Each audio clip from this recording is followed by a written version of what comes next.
Hello mga mare, this is me, Ma'am Shilot. Maggagawa nga tayo ngayon ng insaladang mangga for today's video.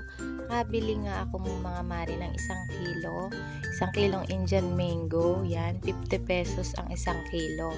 Nagpa-deliver ako dito sa amin. Kaso naman, medyo hinog na yung iba, tapos yung iba naman ay yan, katuba lang na talaga. Yung dalawa nga, lumon-lumon na eh. Tapos iisa lang yung medyo talagang maasim, yung kulay puti pa. Pero okay na rin ito. Yan. Pinalatan ko na, tapos aking yayadyarin dito sa aking yadyara na ito. Malalaki yung pagkaano niyan, pagkayadyad niyan, hindi siya ganong kapino. Tapos lalagyan lang din natin yan ng kamatis at ng sibuyas at asin. O yun lang, madaling-madali lang gawin. Tapos may bata nga nakikisali sa ating pagbibideo-video. Try nyo na rin ito mga mare. Mas maganda dun sa sa manggang kalabaw na maasim. Yun, mas masarap yun dun. Kasi talagang lasang-lasa mo ang asim. Pero dito sa ganitong Indian mango na na medyo hinog na, matamis talaga. Hindi mo na malalasahan na ang sarap talaga pag yung medyo mga asim-asim pa. Panigurado mga mare, pag may ganito kang ensalada at may pritong isda, ay nako, mapapadami ka na naman ng kain at mapapadama ka na naman. Kayo ba mga mare, kumakain din ba kayo ng ensaladang mangga?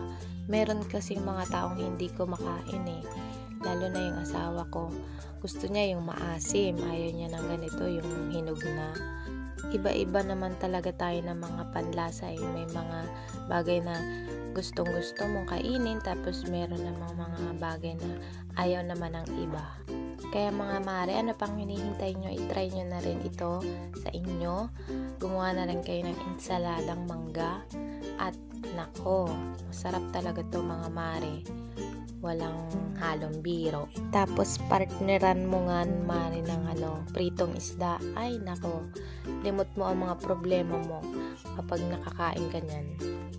Ayan na nga mga mare, natapos na natin. Lalagyan ko na nga lang din ng asin, tas aking hinalo-halo yan. At mamaya ay nako, ready na naman tayong kumain. Ayan, diba? Ang sarap. Sa pagkain na lang talaga ako sumasaya mga mare. Kayo ba? Masaya rin ba kayo pag kumakain? Yan talaga yung stress reliever ko na ngayon, ang pagkain. Talaga namang nakakawala ng ng mga iniisip mo sa mga araw-araw. Char.